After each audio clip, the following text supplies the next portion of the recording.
so much for coming out to our 5th annual IATC Public Forum. I know there's a lot of other events going on tonight, so we're really honored that you are choosing to spend your time with us here tonight. The Issaquah Alps Trails Club, who's celebrating our 46th birthday this year, has been advocating for the lands that define this region for decades. But with the increasing pressures that forests are facing now due to lack of funding, environmental changes, increasing development, and more, we really wanted this year's forum to focus on the stewardship of our public lands. Hence, this year's theme, Stewarding Healthy Forests in the Issaquah Alps and beyond. Before we begin, I wanted to thank you all again for joining us tonight and for supporting the Issaquah Alps Trails Club through the years. Thanks to your support, this year we've led 31 guided hikes and 38 restoration events so far, with over 700 attendees.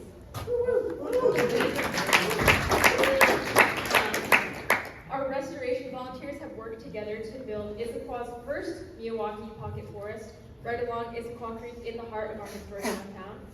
We've also cleared trails up Squaw Mountain that were destroyed after the 2024 bomb cyclone, and we've removed invasive species throughout the area like ivy, blackberries, and holly. This work isn't possible without communities members like all of you donating and volunteering your time, so thank you. Tonight's forum brings together voices from government, tribal governments, academia, and local stewardship organizations to discuss how we can protect these ecosystems for generations to come. We'll begin the evening with a keynote address from Dave Upthegrove, Commissioner of Public Lands, followed by an expert panel featuring Dr. Ernesto Alvarado, Research Associate Professor from UW School of Environmental and Forest Scientists, Torbell, who's the Field Program Director at the Mountains of Sound Greenway, and Warren KingGeorge, Historian of the Muckleshoot Tribe. We'll open up the floor for Q&A following both the keynote address and the panel, so please submit questions in the black box at the back of the room, and if you have any comments, please put them in there or save them for the Q&A portion after the speech. And without further ado, it is my honor to introduce keynote speaker Dave Upthegrove.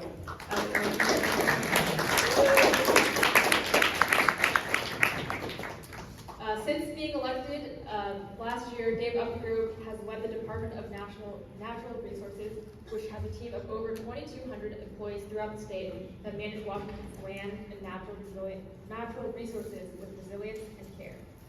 As Commissioner, Dave has made it his mission to protect clean air, clean water, and wildlife habitat while ensuring the long-term health of our forests. He strengthened wildfire protection and response efforts, expanded recreation opportunities, and prioritized equity and partnership with Washington's tribes. Before being elected commissioner, Dave spent 12 years in the State House of Representatives and more than a decade on the King County Council, where he led major environmental initiatives, including doubling funding for salmon recovery as chair of the Flood Control District. Please join me in welcoming Commissioner Dave Upthegrove.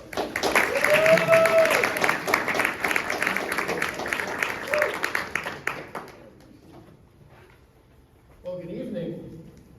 It is. In early September of 2020, a young family from nearby in Renton, my own constituents at the time, packed up their truck and fled into the night. A wildfire sparked in the hills of Okanagan County was moving fast, too fast. Jacob and Jamie Highland took their one-year-old son Uriel on a weekend trip to their family's property in Omak. And when the Cold Springs fire exploded, they had no time. Their truck was found days later, abandoned, burned, stuck in the ash. Jamie had used the last of her strength to carry baby Uriel down a ravine in search of water. And when rescuers found them, both parents were alive, barely. Baby Uriel was not. 1-year-old, gone.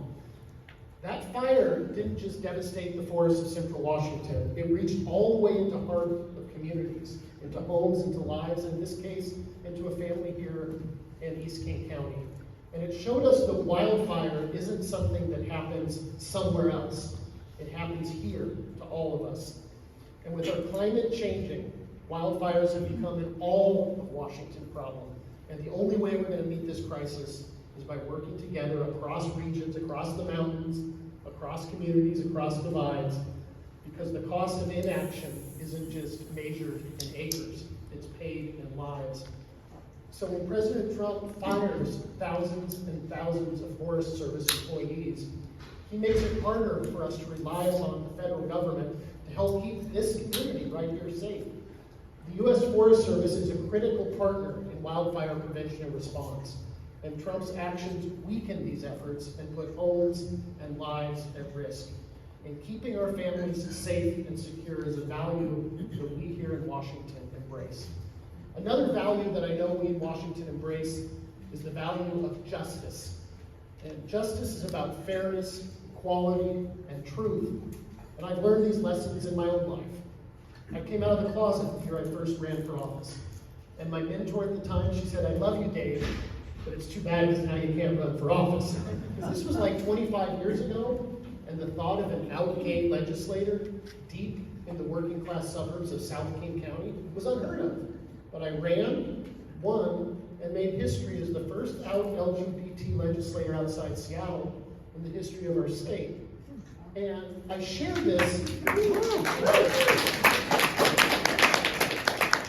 I share this because what drove me then still drives me today and should drive all of us today: a passion for justice, LGBT equality, racial equality, gender equality, fighting for tribal treaty rights, labor rights. I'm the son of a father with disabilities. I'm the brother of someone who's overcome addiction and sadly criminal justice involvement. So this commitment we all have to justice is personal. And when it comes to our public lands, environmental justice means making sure that our vulnerable populations, those who don't have internet access, those who don't speak English, those living in poverty in rural areas, making sure our wildfire safety and preparedness information reaches them as well. So when President Trump tries to terminate community wildfire defense grants because I'm choosing to prioritize vulnerable populations, that's morally bankrupt. You know, he might be swinging for DEI, but he's hitting public safety in rural communities. The chaos, disruption, incompetence, and corruption of the Trump administration has real consequences here in Washington State when it comes to wildfires and public safety. But our response can't just be about fighting fires. It must be about protecting what we love. I bring strong conservation values to this job, and I am leading with them. I took it as a compliment when one local newspaper called me the gay Lorax. Because we need to protect our clean air, clean water, the habitats that sustain us. And while the administration in the other Washington undermines public lands, the Department of Natural Resources here in our Washington is working every day to protect them. Our forest resilience teams are restoring the health of our forests, thinning overgrowth, tackling insect infestations, and using prescribed burns to rejuvenate landscapes and reduce wildfire risk. Our aquatics division is replanting thousands of acres of kelp and eelgrass beds across Puget Sound, removing derelict, polluting vessels, restoring salmon habitat, and healing our shorelines through nature-based climate solutions. Our geologists are assessing every public K-12 school in the state to make sure students are safe when the next earthquake hits. Our recreation staff, some of which are here today, are doing an incredible job providing equitable and appropriate access to recreation so the next generation can enjoy the benefits that we've had. And just a few weeks ago, we took a major step forward for the future of Washington's forest. In August, I signed a commissioner's order conserving 77,000 acres of structurally complex forest, the largest conservation action in our state in a generation. It was a big step, but it's only the first step in this process. We're now refining the acres to include in this plan. Future harvest levels will still be set by the Board of Natural Resources, and we still have a constitutional duty to manage these lands in trust for schools and local governments. That's why we will need new legislative tools, such as the authority to enter ecosystem service markets like the carbon markets, and funding for replacement timberlands. There's a great history in this area of the Department of Natural Resources acquiring private lands at risk of conversion in the I-90 corridor. And that's a model that we can use to continue to support our schools while protecting some older forests. I am pushing us to innovate and diversify because the old ways of cutting it, construction, it's time to admit that the Gilded Age system no longer meets the needs of a growing state, our people, or our forests. The legislature should fully fund public education, and we shouldn't have to pit kids against trees. And it's time to chart a new course, one that sustains our climate, our communities, and our economy for generations to come. And my plan does exactly that, conserving thousands of acres, meeting critical habitat and climate goals, and ensuring a sustainable future for our forests, and importantly, a just transition for the communities that depend upon them. At the end of the day, state and federal lands belong to we the people. They're public lands, they're our lands, and we need to manage them in the public interest for all the people of the state of Washington. That's the vision we're building here in this Washington. Unfortunately, it stands in stark contrast to what we're seeing from the other Washington. Trump's plan to clear-cut our national forests to pay for his tax cuts for millionaires and billionaires is offensive, and it sells out our future generations. His plan to terminate the AmeriCorps program would pull the plug on our state's Conservation Corps, the young people who build and repair our trails. Combined with his cuts to the National Park Service, Trump is denying a whole generation the ability to explore and be inspired by the beauty of Washington's outdoors, the same way I was fortunate to as a young Boy Scout hiking all over the state. His efforts to gut the public lands rule puts mining and drilling ahead of conservation and recreation. His efforts to repeal the roadless rule threaten protected forests with industrial logging and development. So this gay Lorax says to the MAGA parade, you can't make it great if it's clear-cut and paved. And this gay Lorax stands fierce and proud. We speak for the trees and we're speaking loud.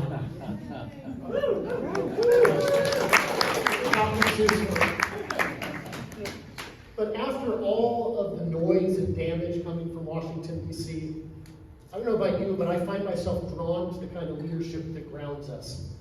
I think of the indigenous people whose lands we occupy and the ecological wisdom we can draw from them. I think of an intrepid hiking guide, author, conservationist, and Cougar Mountain resident who half a century ago went on a hike through the foothills that wrapped around this area. And when he came down from that hike, he had a new name for the range of small mountains that he loved, the Issaquah Alps. Back then, the name wasn't taken very seriously. At the time, Tiger Mountain was a patchwork of private and public lands. It was serving as a great place to have mud runs, abandoned stolen cars, and dump trash. The North Cascades National Park, the Alpine Lakes Wilderness Area, and Cougar Mountain Regional Park had yet to exist. And the 100-mile corridor alongside I-90 stretching from Puget Sound to the Cascades was quickly being carved up by the commercial developers. The idea of a mountains to sound Greenway was still decades away from becoming a reality. But in 1979, just 3 years after Harvey Manning came up with the name, the Issaquah Alps Trail Club was officially born.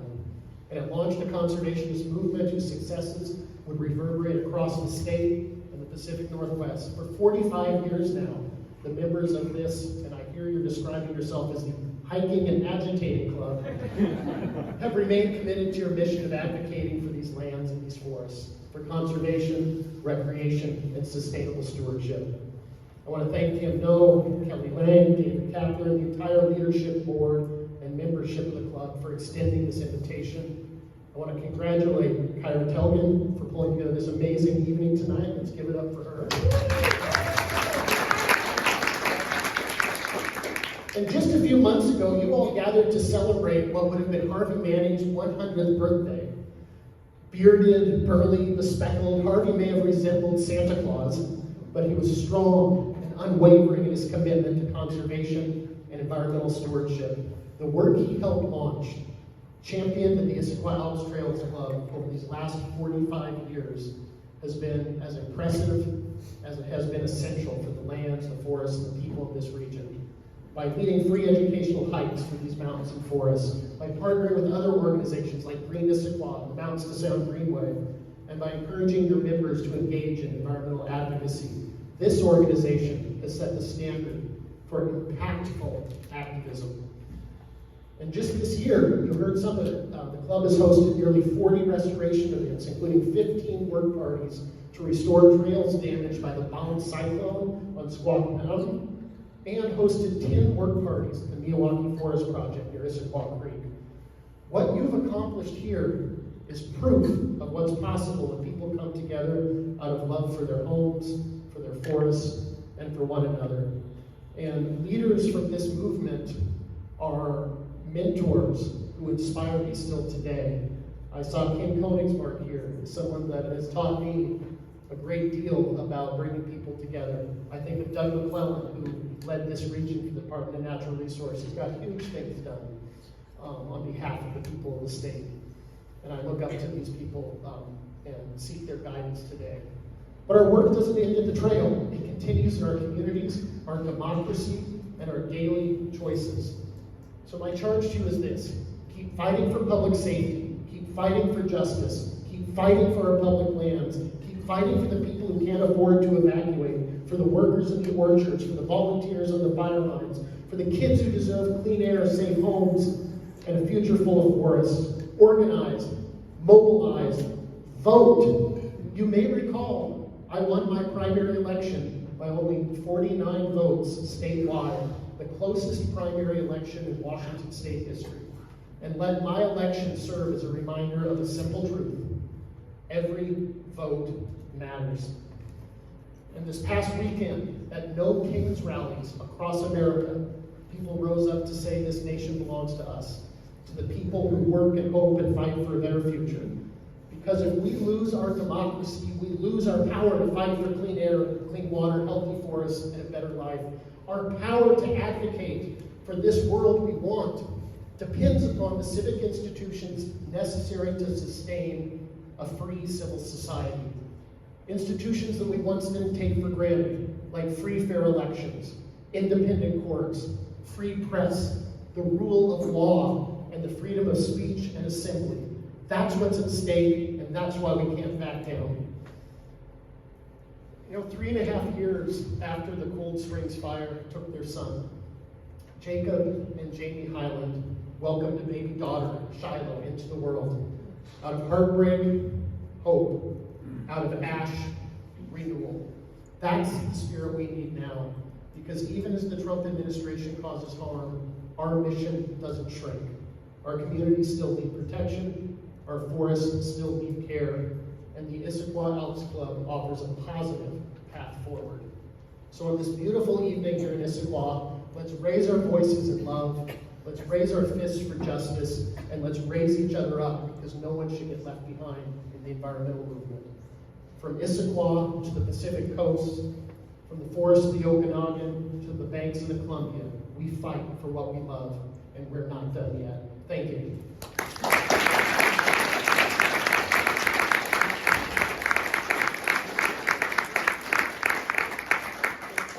think there's time for questions. Is that okay? Yeah. And Eric, do you want to introduce the mic around? I think there's a second mic. We're just going to hot potato the question.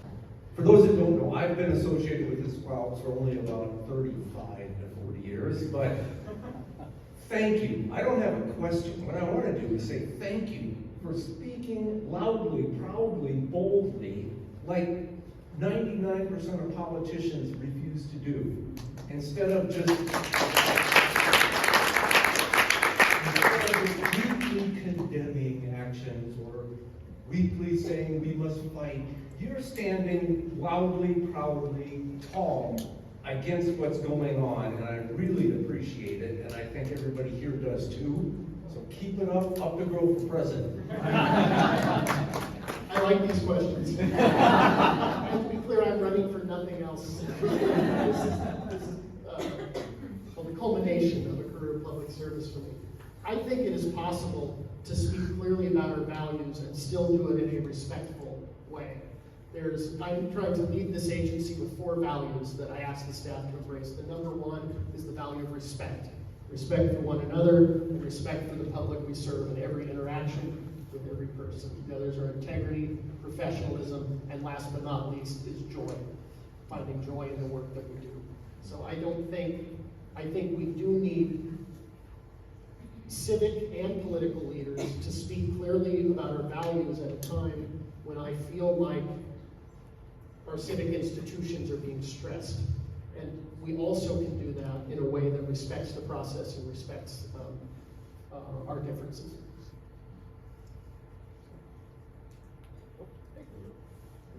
Can you hear me? There you go. There we are.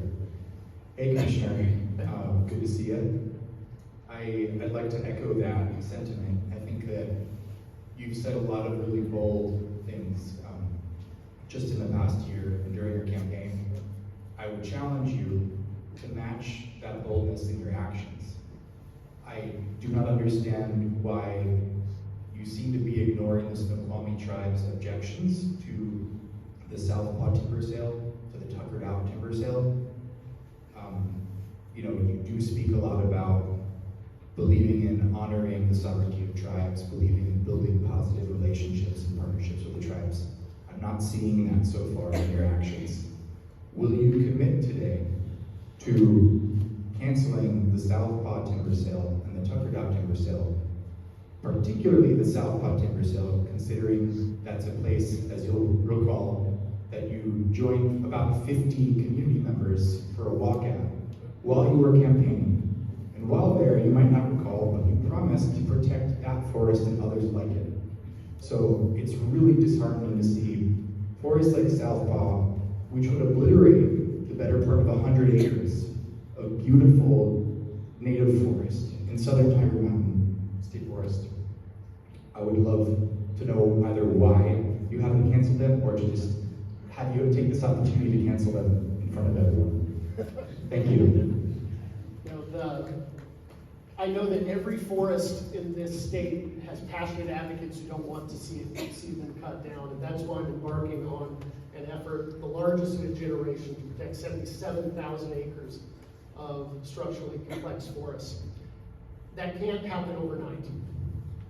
We have realities relating to our budget and our operations. That being said, we're in the process of refining the map as to which 77,000 acres will be included. Southpaw is going to be included in the 77,000 acres that are conserved. I made a commitment standing with that group of people, and I intend to honor that commitment. And these other forests are under consideration for that. At the end of the day, we're going to be able to protect 77,000 acres of structurally complex forests. It's going to be hard work, but it doesn't happen overnight. And I know there are folks who want me to do more. I know there are folks who want me to do this faster.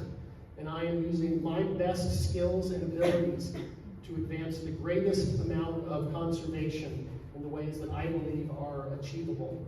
And that will not involve cutting down Southpaw, and it will also involve conserving, making, not only conserving 77,000 acres, but making a fundamental change in diversifying and innovating how we raise revenue off of these trust lands, getting into carbon markets or ecological forestry and replacement timberlands. But I do recognize that there are folks who want me to do more and want me to do it faster.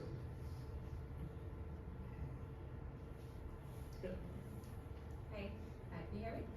Yep, well, I can hear you, but I don't know others can. Okay, there we go. So thank you for being with us all today. I just want to say that your campaign was one of the most refreshing in the recent past, at least for me. I threw such a fit about it that I got my Republican father to vote for you after throwing a fit about Tiger Mountain. So all of this is really exciting. I just want to throw my lot in for Southpaw. You said protecting what we love. I love Tiger Mountain, and more particularly the Tiger Mountain Trail. It's 46 years old this October. So I just want to ask that, please protect the south entrance to the Tiger Mountain Trail, especially since we've seen, under the previous commissioner, that multiple summits were cleared and Tiger Mountain Trail was rerouted multiple times, which made it very difficult for people trying to do that full trail, which is almost a pilgrimage, right? It was very difficult for people to see that and the rerouting over and over again, and then waiting for the trail to be rebuilt, waiting for things to be replanted. Just can't imagine if that was the actual south entrance to the Tiger Mountain Trail, and if that was gone, what that would mean for people. So just gonna throw my lot in for Southpaw. Yeah, as I mentioned, the Southpaw, what is currently drawn up as the Southpaw timber sale is going to be included in the 77,000 acres for conservation. I know that much. And I take the tribal consultation seriously. We have not only legal responsibilities to consult and engage with the tribes, whether it's Snoqualmie or other 28 federal tribes, but there's also, I think, a moral responsibility to listen and engage. It doesn't always mean agreeing. We have certain legal, constitutional, and statutory requirements on us that sometimes conflict with interests of tribes. We do our best to find common ground always. And in fact, today, all day yesterday, today, and tomorrow, I'm actually at what's called the Centennial Accords. The governor and I and several other statewide are spending all day meeting with our 29 federally recognized tribes down south of Longview.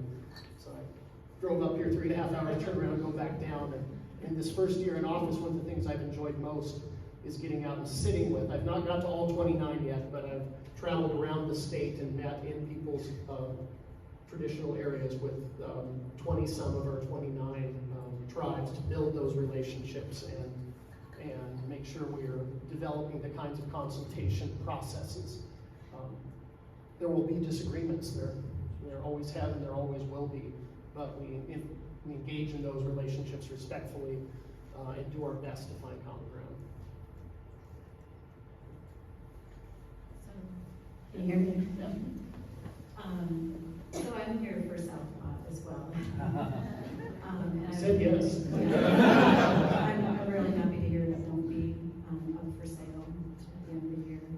And it's special land, it's wetland. I mean, you see, I don't know if any of you have hiked it, some of you have hiked there for sure, but the amount of trillions that grow on that trail that need a special, kind of damp, shady area to grow is just so impressive at the south end of that trail.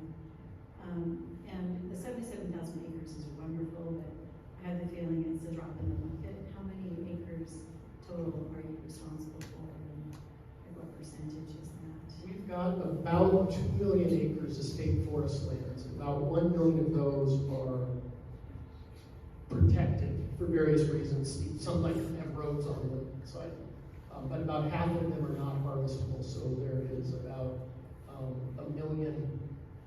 about 960,000 acres of forest lands. We have about 100,000 acres of structurally complex forest. So of that 100,000, I've targeted 77,000 for conservation. And we're not there yet. We're going to need new tools. I can, as a commissioner, not bring a timber sale to the board. I can defer that. The day I'm gone, unless we come up with new management and someone to lock this in, the next commissioner can bring it to the board. So that's why we need to get authority to enter into carbon markets, long-term contracts, why we need funding to acquire replacement timberlands, and why we need to develop new ways to generate revenue off these lands. Because unlike that 1 million acres that's been set aside to meet our endangered species obligations for the federal government, or because it's on steep slopes or next to a river, these acres, we have been given a charge in our state constitution and state laws to manage in a certain way, whether I like it or not. And until we achieve these system changes, the management tools are temporary and they're limited. And so what I'm trying to do is very challenging. And I think we can get there. I know we can get there. I wouldn't have put myself through all this if I didn't think we could get there. But it means really changing how we think as a state, innovating and diversifying how we make money off these lands, getting the legislature to give us the tools to do that. It's time to lean into this conversation and push, push, push. And that's what I need help with. Hey, Dave. Takes a second. There we Hello go. there, Councilman. Hello. So my question is not about Southpaw. My question is about wildfires. So as we've seen some pretty severe wildfires, and obviously we're coming to a close on fire season here, I'm wondering how can local governments better partner with DNR to prevent some of these fires that we've seen. I myself experienced driving back on 90 right as the sun country fire breaking out, and obviously we've all experienced a lot of fire smoke throughout the region. Not as bad this year, thankfully. So, what are some things we could do moving forward, especially from the local government side, to partner with DNR? That's spoken like a written city council member. For those who don't know, Ryan McGurven, you're a written city council member. Keeping our state safe from wildfires isn't just a public safety issue, it's also an environmental issue, not a carbon released suddenly from this. This is important. And here on the west slope of the Cascades, we're not immune to it. If a fire were to spark on the east slope and local resources weren't to get there quickly and we had strong easterly winds, we could see something catastrophic happen here. So what local governments can do is to get your local fire departments to take advantage of the training and equipment that's available from the state. Often the first people who arrive at fires all over the state are local fire agencies, just because of where they are, where they're dispatched the quickest in their, and to have those fire agencies participate in the regional and statewide consortium and planning efforts, and I believe they do here in this area. The bigger challenge we're facing is that the funding for wildfire prevention and response has been cut dramatically by our state legislature. Not only are we seeing funding reductions at the federal level on our partners, but the funding we've historically been provided was cut by more than half. Traditionally, the legislature has provided $125 million every 2 years for wildfire prevention, community resilience, and the equipment and preparation for response. Instead of $125 million, this last year they gave us only $60 million, with $40 million the first year and $20 million the next year. So what that means is that when the legislature convenes in January, if they don't restore that funding, we're going to see more fires, we're going to see bigger fires, and it's going to cost you more as taxpayers in the long run. Because we're kind of like an emergency room. You can show up in the emergency room and you get care no matter what. We're going to put those fires out no matter what, using our agreements with our neighboring states to get the resources. And then we send the bill to the legislature, and by law they have to fund that response. It is way cheaper to fund the prevention and preparation work than to fund the response and, God forbid, recovery. Just to give you a sense, I was over in central Washington a couple weeks ago. We had 2 fires burning in central. I think they're dwindling now. Those 2 fires together were costing the state $500,000 a day. Just those 2 fires. And those were 11 fires burning at that time. So these investments in wildfire prevention and response really pay for themselves. Not only, obviously, protecting lives and homes and the environment. We had one huge fire back in 2020 destroy hundreds of thousands of acres of our last shrub steppe habitat in central Washington. These can have devastating ecological impacts as well. Fire used to be beneficial when indigenous people used it. When we didn't suppress it, it was regular and frequent in eastern Washington, and so it didn't destroy everything. It burned through the ecosystem, and it regenerated as part of a healthy ecosystem. But we put the kibosh on indigenous burning. We started suppressing fire, so now when a fire goes through those same ecosystems, it burns everything in its way and is catastrophic. So this climate crisis is exacerbating a forest health crisis, exacerbating this wildfire crisis. I think we've got to step up and realize this is not an Eastern Washington thing. This is an all of Washington thing. Yeah. I have a.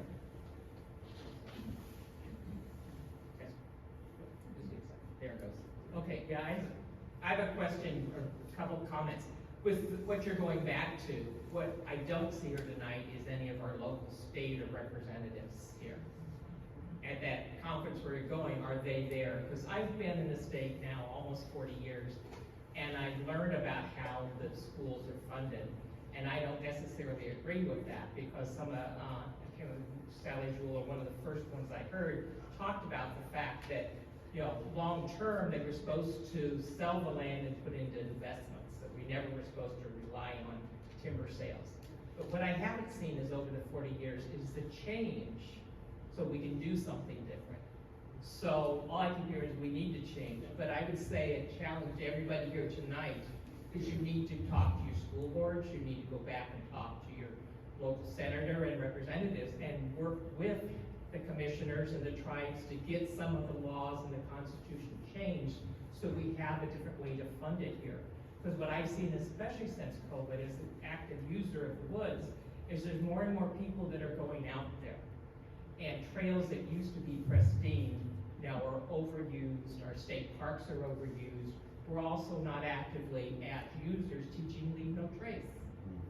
We didn't used to have trash containers in state parks. Now we not only have trash containers, but they're filled up and people are taking their trash to be dumped in state parks, which is for them to have to haul the trash back. So hopefully we'll get our state senators there so we can start doing the changes, and I appreciate what you say. But we as citizens need to stand up and talk to our legislators. We need to talk to our neighbors to get out and be active, and please leave no trace.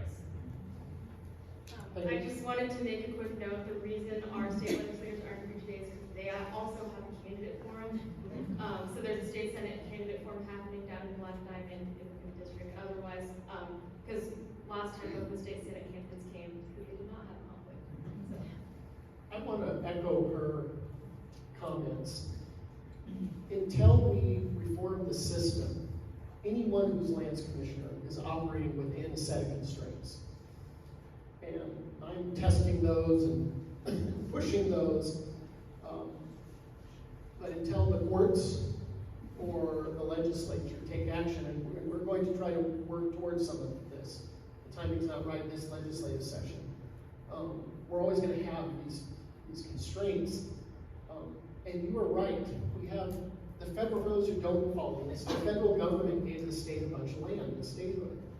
And our Constitution says you got to manage that in trust for schools and counties and other good purposes. And back then, that was an important source of revenue for our state, the statehood. Right now, all of those those federal lands that were granted to us, if you add up all of the revenue generated off of them, they account for 1.5% of the state share of new school construction, which means if you pass a school bond, you get some matching funds from the state. 1.5% of those matching funds come from those federal lands we manage. I don't think that should drive forest management. I think we should manage the forest based on what is the smartest management, and we should find tools to fund education. That being said, we also have a bunch of other lands. They're called state forest board lands. In the Depression, the counties gave up a bunch of lands for the Department of Natural Resources to manage, and those responsibilities are in state law. The money from those lands goes to those counties, and it gets passed through to the junior taxing districts, like port districts, schools, parks districts, library districts. And in some rural counties, that money is a big deal. In Wahkiakum County, we do a timber sale every year because it accounts for 60 to 70% of their budget. I mean, it's a big deal in some of these rural counties. So there are legitimate public policy trade-offs that have to be navigated as we move to a new system. But that's a separate set of lands. So those are kind of the two, these federal lands that I call the county lands. But with those lands, it's lump sums that depending on where a timber sale is located, that school district will get $42,000 to help repair a roof. It's not a stable, it's not predictable, and reliable source. And the solution to school funding isn't going to come through DNR. We can turn that dial, okay, we can cut down a little more, a little bit less. The solution to school funding is going to come through the legislature. The county finances are a mess in this state. What IMED has done to the local government's ability to raise revenue, these rural counties are withering on the vine, and that's a real problem.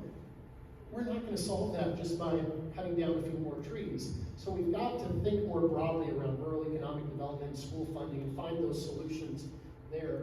But as we do that, there are important trade-offs that I need to be able to balance as a thoughtful elected official through this work.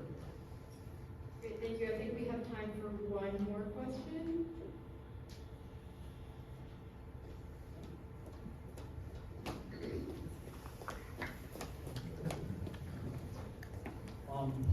Let me zoom out. If in 2015 you were making a 10-year plan, I'm pretty sure that the person in the room making an accurate prediction for the next 10 years would have been dismissed as a kook. The last 10 years have not been on anyone's list of plausible scenarios. And I'm wondering, when you make your 10-year plans, are you worried what we're doing right now? I mean, with the situation we're in, is that a swing of the pendulum? Are we going to return to something resembling a previous normal? Or is this the new normal? Is your 10-year scenario, we're going to have to deal with this or maybe a continuation of these trends? I'd really love to know what your strategic thinking is on that subject. It's a bit of an esoteric question. It's a real wide-angle lens. Yes, I it realize. is. Even if I can't effectuate all of the changes, I want to change our trajectory. I want to change the direction we're going. It's turning a ship. And my 10-year vision is that we're going to see more impacts from climate change. We're seeing a rapid loss in biodiversity. And our world is changing, and the way we manage these forests has to change to keep up with that reality. And within the constitutional constraints, within our budget constraints, which I'm learning is very real, I want to change our trajectory. I want to get this department thinking about how to innovate and diversify revenue sources off of state timberlands. At the same time, working strategically on those larger system changes. Eventually, we should have a constitutional amendment to change this how we manage trust lands. And there are a lot of good people with good ideas. We have more flexibility in these county lands I talked about. Maybe counties should have the ability to come to us and say, we want to manage these for more ecological value. Maybe we should change the state law to allow that. And so I think my vision is one where we are seeing more diversification and innovation. We joke in our office that 10 years from now we may have robots cutting the trees, in the sense that it's very hard to have those long-term planning. And I'm starting what is an uncomfortable conversation within the agency and with those who benefit from the money, because change is scary. And people are afraid they're going to lose money, people are afraid they're going to lose their jobs. But I was elected to lean into this, and I'm very clear-eyed as to the challenges. But my vision is one of innovation, diversification, and I think what people are experiencing from climate change is we're losing our king salmon, we're losing our orca. These are very powerful cultural shifts that we need to lean into and drive some of this policy. Thank you. That's kind of a rambling, esoteric answer. Great, so it is a little bit past 7:15, so thank you so much, Commissioner Upthegrove, for being here with us. I know you have to drive all the way back to Longview, so I think that will be it for us for this section of the program.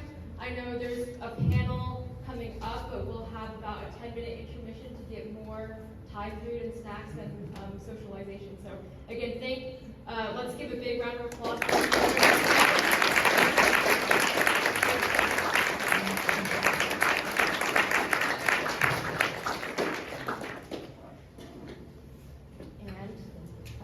We'll have our intermission.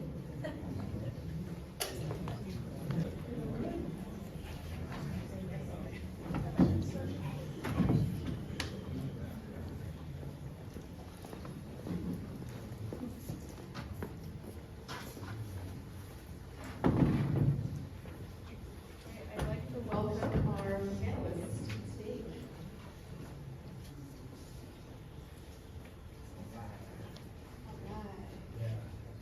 Great, well, welcome back, everyone. Our three panelists tonight bring decades of stewardship experience and knowledge, and we're honored to have them join us today. Please join me in welcoming Dr. Ernesto Alvarado, Research Associate Professor from UW School of Environmental and Forest Sciences, Corbell, Field Programs Director at the Mountains of Sound Greenway, and Warren KingGeorge, Historian of the Muckleshoot Tribe.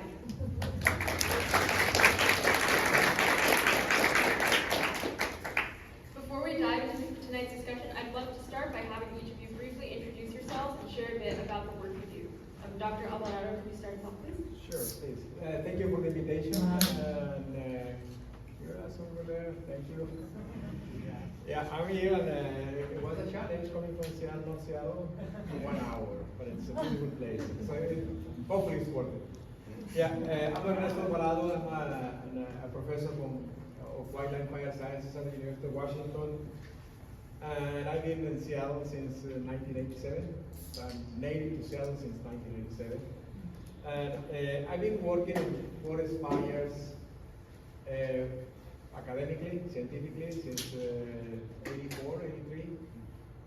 But my background goes back to when I was born, what I did with my family, with my parents, my grandparents, burning when I was 5. So never left that type of knowledge. The things I know and I've done over the years, my work has been from Central Alaska all the way to the Amazon and many countries in between. And the nice thing about that is I used to be one of the elite American airline. I got several free tickets. But my work has been to develop consistent decision support systems for fire management and conservation, smoke management, ecosystem restoration, and global change. My work on climate change started in the 90s when there was, that phrase was not part of our language, or most of in academia. But now it is like I hear it before during Dave's presentation. Climate change is here. It's a reality. So that's me, and I want to pass the microphone to the work. Thank you, Doctor. I just got the rest. Good evening, everyone. It's nice to see you.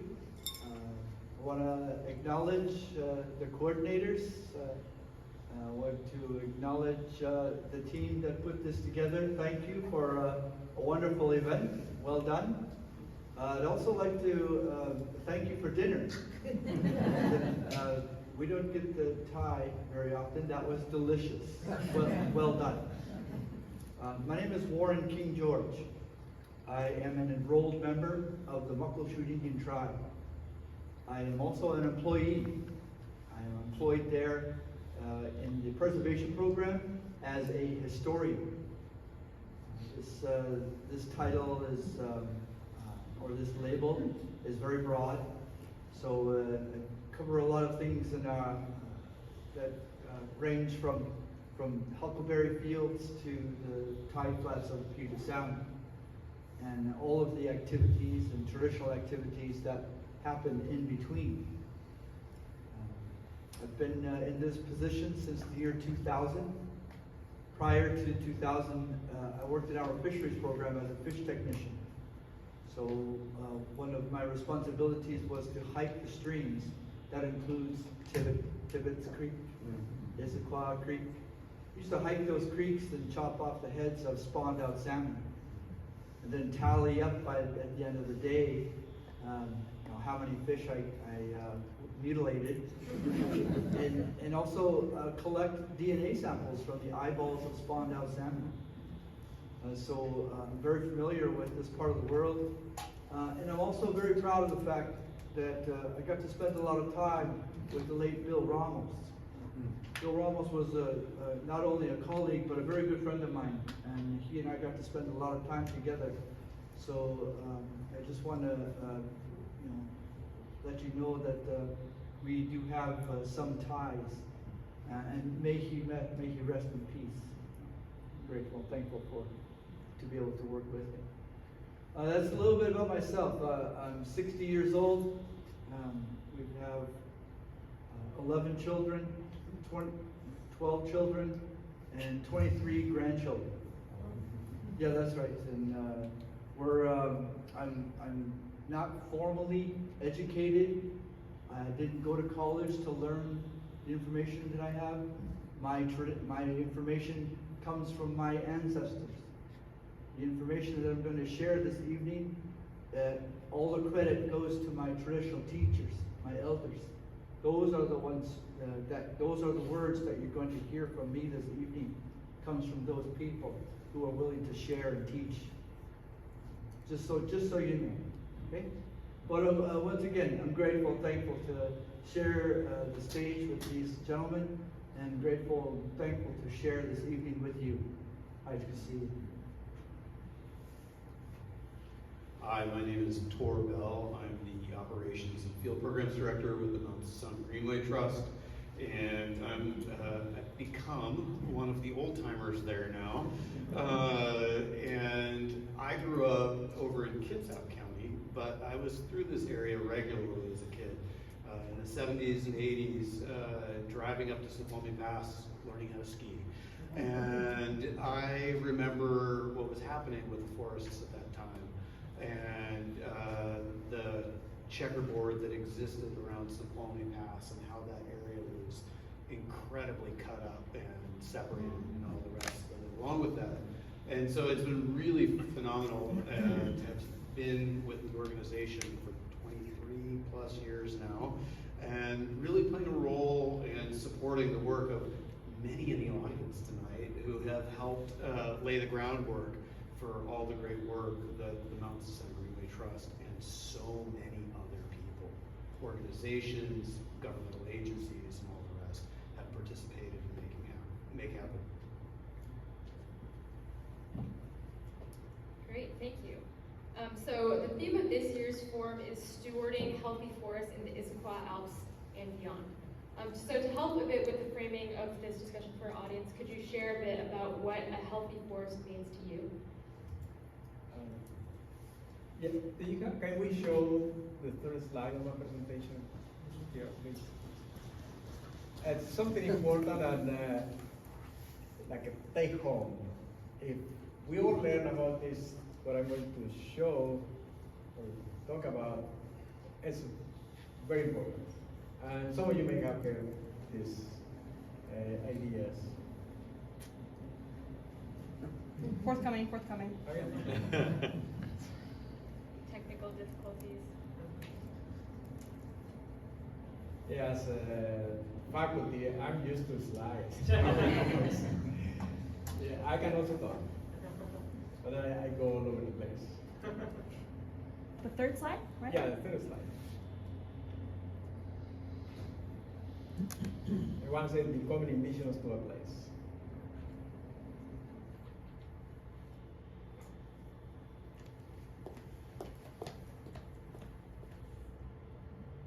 Now, yeah, thank you.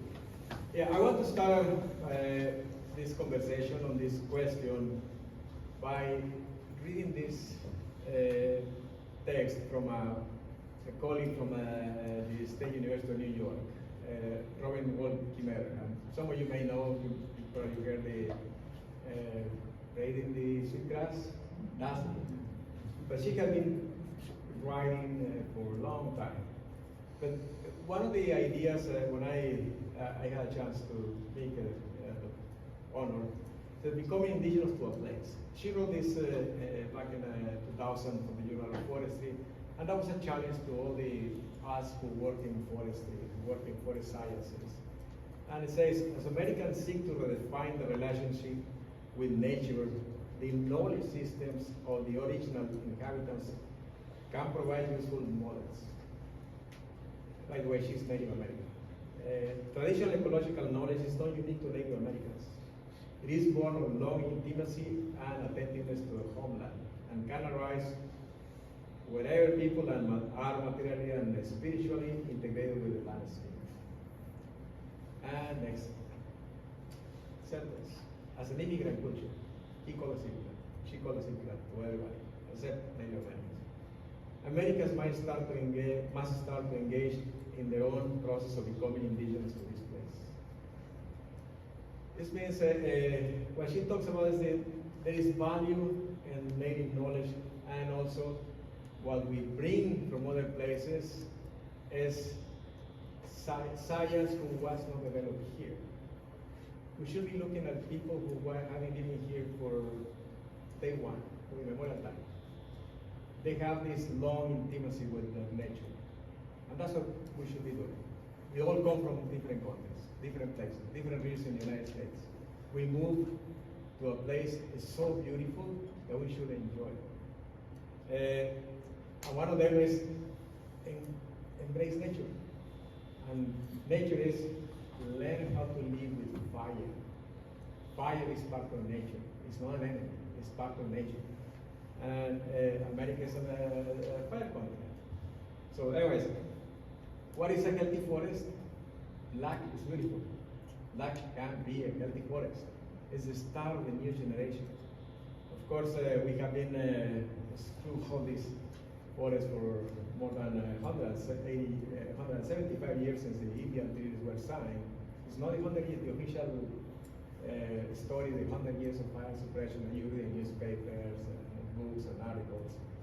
It's from the day Native Americans were excluded from these lands. I know we love to maintain forest structure, that complexity that they was talking about. But is that natural? Maybe yes, maybe not. But anyways, embrace nature, whatever shape, form it is. It will be black. But with the hope that we will be able to restore it. Perhaps we won't see green in our life, but it will be green again. And given that now we have climate change, maybe we won't enjoy the same type of forest. Maybe it will be something different. But embrace it. Mark. Beautiful. Thank you.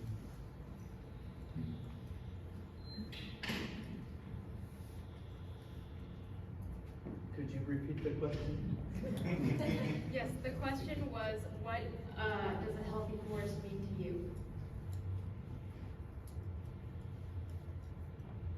It brings back a memory of one of my late teachers, the late Bruce Miller, Sobier. He had a valuable lesson. He had many valuable lessons, but this one seems appropriate. It was a lesson called "Teachings of the Tree People," and it was a story that reminds us of our place in this world. It's a story about observation, patience, and understanding. It was a lesson that as a young man, he shared overlooking the Hood Canal. We were on top of a ridge, looking down onto the Hood Canal, and he asked me to look out and explain to him what I see. I said, "Uncle, I see trees, I see the salt water, I see a huge forest." He goes, "Well, that's a pretty common response, but I want you to look deeper into this view and look at the trees in particular, how these trees are so different in so many ways, but yet live next to each other and rely on each other. For there's trees that are awake all year long. There are trees that go to sleep certain times of the year. There are trees that don't grow any bigger than 12 or 14 feet. But there are trees that grow enormous, 600 and 700 years old. And all of these representations, all of these teachers that have been here long before we have been here, have a greater and a deeper understanding of how this world is supposed to work. And if you start taking apart this forest, you're going to find that the meaning and the responsibilities of the forest are going to change dramatically. And they're going to impact us as humans dramatically. And so this approach to understanding and learning from the tree people really hit deep in those early days of my 20s and, as a young man growing up here in the Pacific Northwest. And so that lesson always kind of stuck with me, and it made a lot of sense after he explained the diversity of the Washington state and how generous Mother Nature is, how tenacious Mother Nature can be. These forests, these locations, these special places that we sometimes get to walk through, they mean more to us than just a place to sit in the shade and escape the direct sunlight. It's more than just walking through and filling your lungs with that fresh, cool, clean air. It's more than that.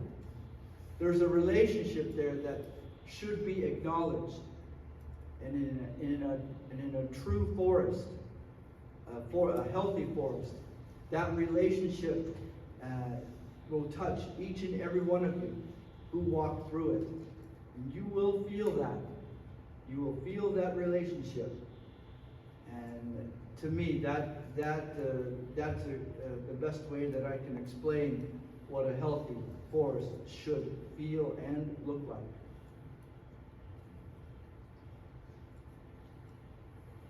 Yeah, for me, a couple of things have been said. One is the term diversity, and the diversity, the differences in the forest.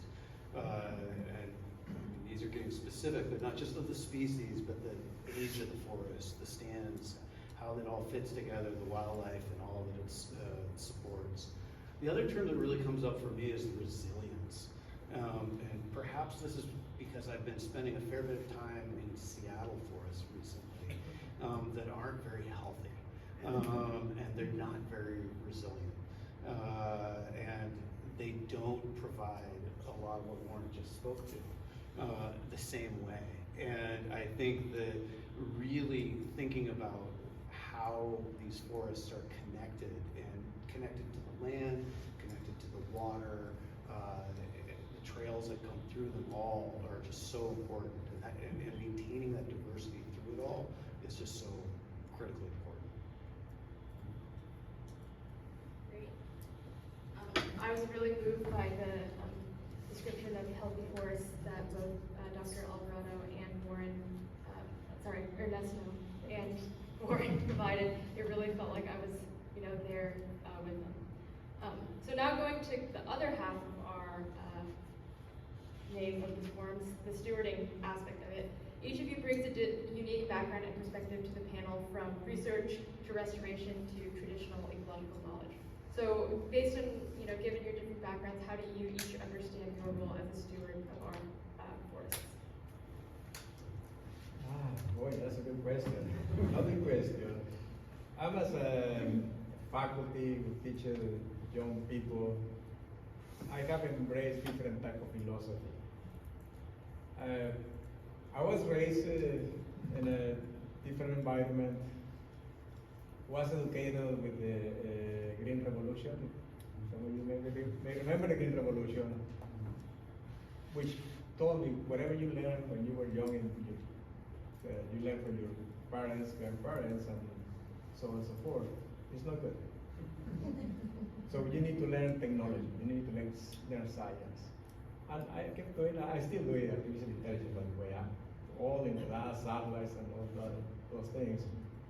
But part of my brain goes back to those teachings. And that's why I try to engage my students on understanding why are you doing artificial intelligence? What good is for the people, not just for the trees, and see the forest as a holistic thing. So that's, and also, that reminds me also when I was a couple of years, 3 years ago in Peru, in the Andes, in Atacambo, I was talking to a gentleman like Warren, who didn't have any education, formal education, but he was the elder of that community and the leader. And we started talking, and of course I'm from the University of Washington, one of the best universities of the world, and blah, blah, blah, blah. But I started talking one-to-one, and I asked him, what's your responsibility for your community, for the children? Do you teach, or do you share this knowledge, what you know, with the rest of the people?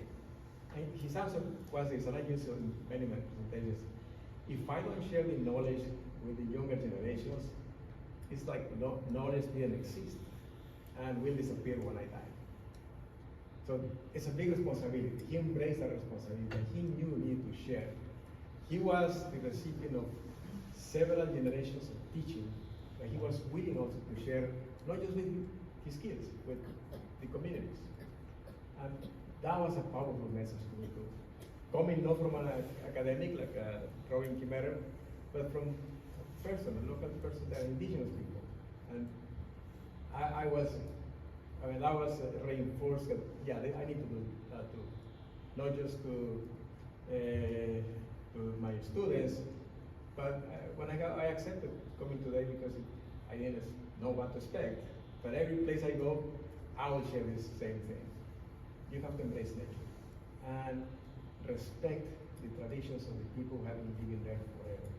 There are many Native Americans, many tribes. Some of them are recognized by God and some are not. But if you want to protect one forest, go and ask Native Americans, go and ask the original inhabitants of that place what they want, how they want to see their land. They see it in a holistic way. Us, in the academics, we see trees. We don't see the rest of the forest. We don't have a holistic approach. And one of the teachings from my friends from the Yakima Reservation, and I also work with reservations in the state of Washington, Yakima, and Colville. One of them doing this, one of the elders, said, we don't manage trees, we manage salmon. If we want salmon, and some of you are familiar with the salmon rights, fishing rights, so we manage for salmon. If we want salmon, we need to have clean water, quality. And that water provides the salmon. We need clean water. Where does clean water come from? From the forest. So we need a healthy forest. We need a forest going to provide not just the water, but also the habitat for wildlife, which is the traditional foods, for medicinal plants, food plants, etc., etc. So it's a holistic approach. So it's not like we are managing trees. We are managing everything. Thank you. So the question was how do we help others steward the land? I think this one was basically how do you understand your role as a steward? How do I understand my role as a steward? Because of traditional training and the exposure to this training, oftentimes is what was called full immersion. So the teachers, the aunties and uncles and the grandparents and the parents oftentimes would help us children understand the value of these plants and these shrubs, of these trees, of these berries, of these medicinal plants. This full immersion technique, it went a step further. And actually, we were brought out and shown what berries to pick, when to pick them, and how much to take. What they call it, tragedy of the commons. Right? But they didn't use that term. They said, just take what you need to feed your children, to feed your family, to put in your freezer, to put in your pantry. Right? So this relationship began with Mother Nature, began with all the forests and these trails and these spur roads and these little hikes. That relationship began as a boy, maybe in 1970. 1970 was the first time, that is the earliest memory that I have, 1969. I believe I was turning 4 years old. My late father was bringing me down to White River. We were going to check the net. So it was February. It was just before my birthday, because on the birthday picture that I have, the Polaroid, or it's one of those old Kodak photographs, I've got a big knot on my forehead right here. And I remember how I got that knot because I went with my late father down to the river to check his fishing net, his gill net that he had set on White River. And I was staring at the river, at the current as it was going by, and I got dizzy, and I fell forward and just landed a face plant on these rocks. And I got this big knot here. So that's, you know, and there was a lesson there, and I remember my father saying, you know, there's lots of lessons to learn out here, and if you have a question, you know, don't be afraid to ask. But in those days, you know, as kids, you know, we were taught never to, you know, only speak if you're spoken to. And you know, I knew what the woodshed was about. I remember what Dad's belt looks like. You know, and Mom had her favorite switch or the broom. So those days were a little different than they are today. But that was the beginning of the training of knowing what tree is good for smoking salmon. Which tree do you use to make a digging stick? Or what tree is good for a cough? Or the time that, you know, in those days, in order to make ends meet, you know, most families in our village had to get real creative and, you know, pick salal, peel cascara bark, pick moss. My wife's family would pick the goat's beard or the old man beard, moss. You know, these were times. This is how we were able to meet our obligations to our children, and to our children's children. And through those obligations, we were learning about Mother Nature and learning how to acknowledge and live parallel along with these resources, these special forest products. But the value of those experiences are being paid forward every single day, because we get to share stories about how hard. If you think you have it hard, if you think, you know, it happened every day. But I was just reminded of just 2 days ago, we were doing a tour of a watershed, and I was complaining about my knees, and there was one of my cohorts in the back seat said, if you think you have it hard, how hard do you think your parents had it, or your grandparents?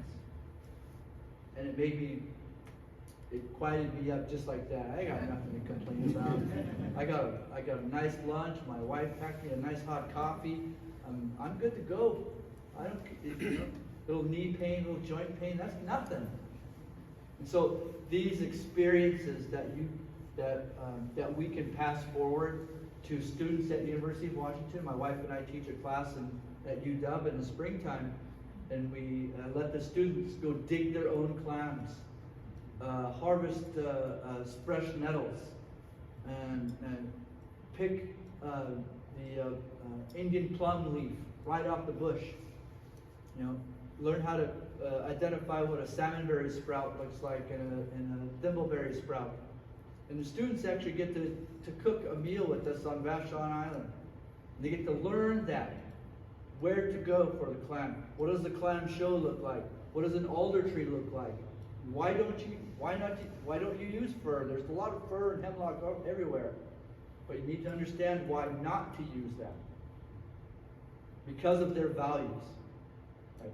But at the same time, these same plants, these same shrubs, and these same trees, they all provide oxygen that we benefit from.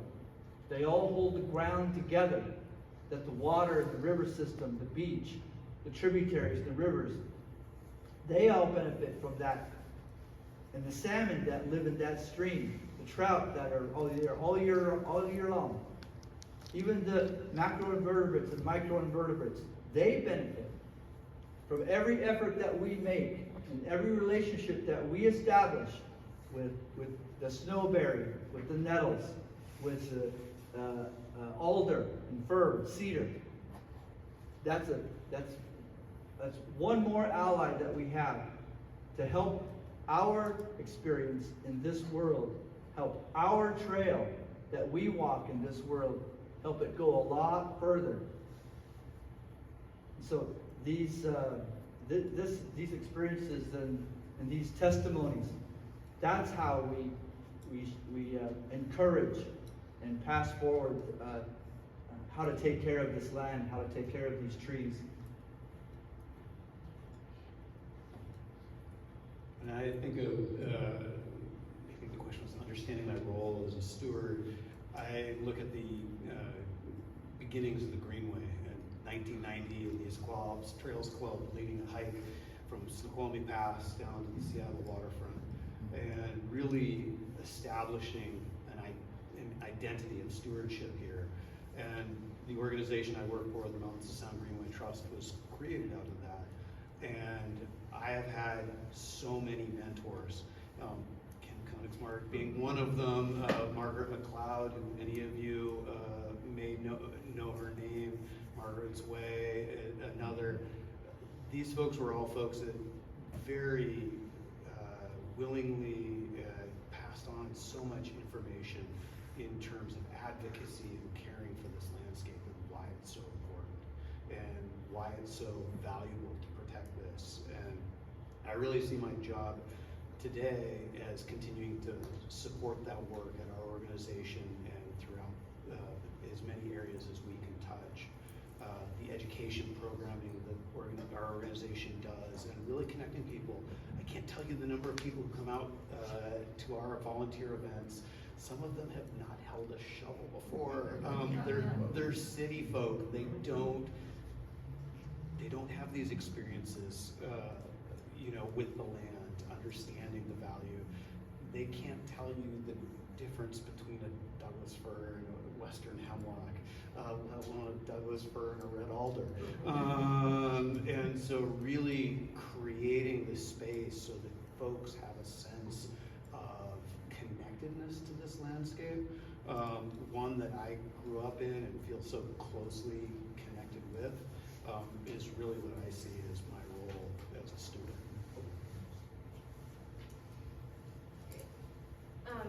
Next question. So what aspects of forest stewardship do you think our mission is doing well at?